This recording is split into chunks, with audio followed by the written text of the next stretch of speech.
Today I'm going to be making creamy polenta in the crock pot. I have a bag of polenta and I'll be putting it in the crock pot and making two toppings to go with it. One like a roasted tomato topping, and also a sautéed mushroom spinach topping.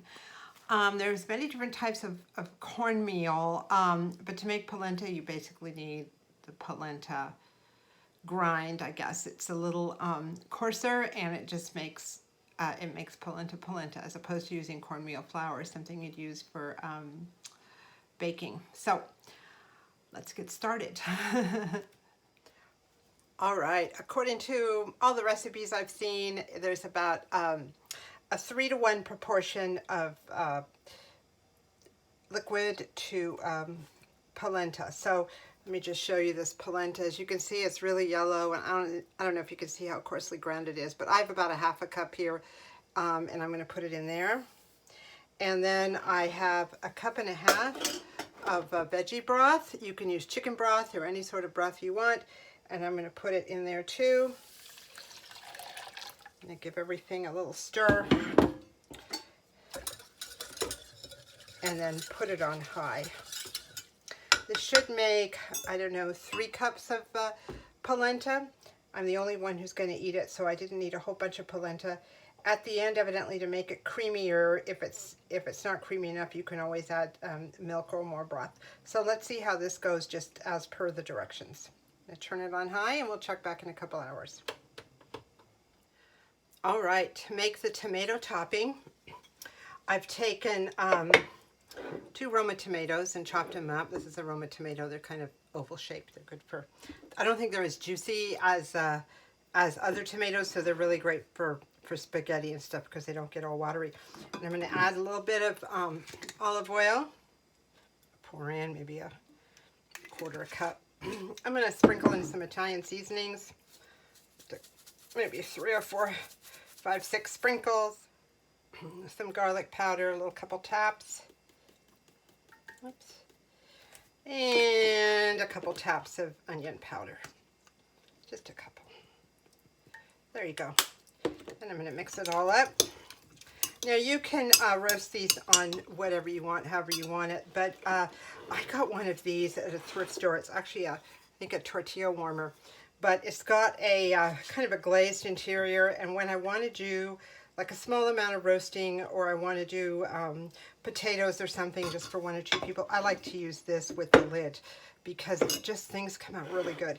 So I'm going to pour it in here, and I'm going to put the lid on. Let's get those ribs out. I'm going to put the lid on for a little while at around 400, and when it's done, I'll set it aside for use as a topping.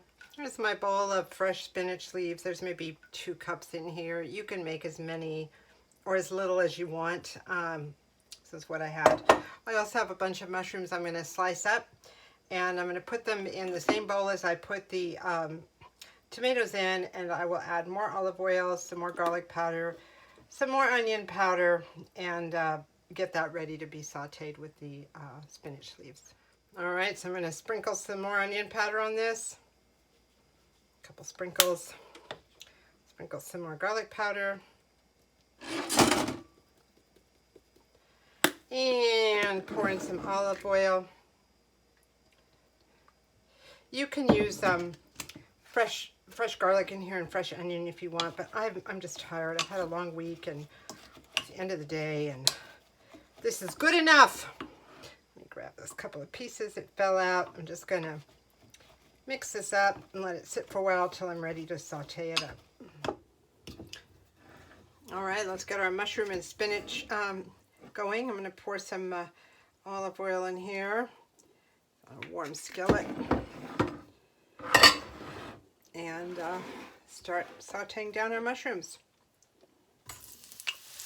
All right, so these are pretty well cooked down. Now I'm going to throw in our spinach leaves and cook them together. Let these wilt and cook down in the oil with the mushrooms. Within a few minutes, this spinach is pretty well cooked down and is looking really good. So I'm going to turn off the skillet and set this aside until our polenta is done. Well, here we are. It took about, I'd say, 2.5 hours for the polenta to cook. And as you can see, it's pretty solid.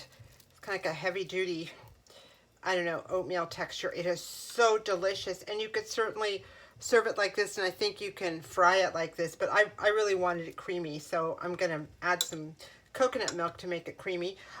Here's the mushrooms and the spinach that came out great, and the tomatoes came out great. About the last 20 minutes or so, I took the lid off and let them kind of roast without the lid on. All right, so here's my polenta, and I'm going to add a little bit of coconut milk to it to get it creamy. Let's see what this looks like. Not quite enough. Let me add a little bit more. And maybe a touch more. Again, it's personal preference. And that looks about right.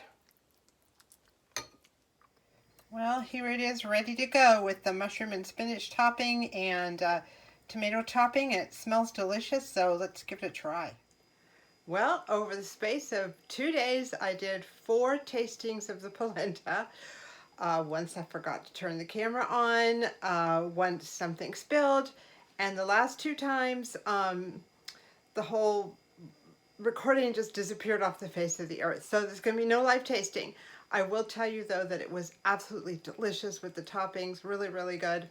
As I said before, you can use any sort of stock you want. The stock, vegetable or chicken, whatever you use, does give it a really nice flavor. And then the creaminess and deliciousness of the coconut milk or any milk you want also makes it really, really yummy. For toppings, in addition to what I made, you could make caramelized onions or sausages and peppers or hard cheeses like parmesan. There's like a million things you can do. It really depends on what you like. But anyway, it's a great, great comfort food, and I'll probably be making more. Thank you so much for watching.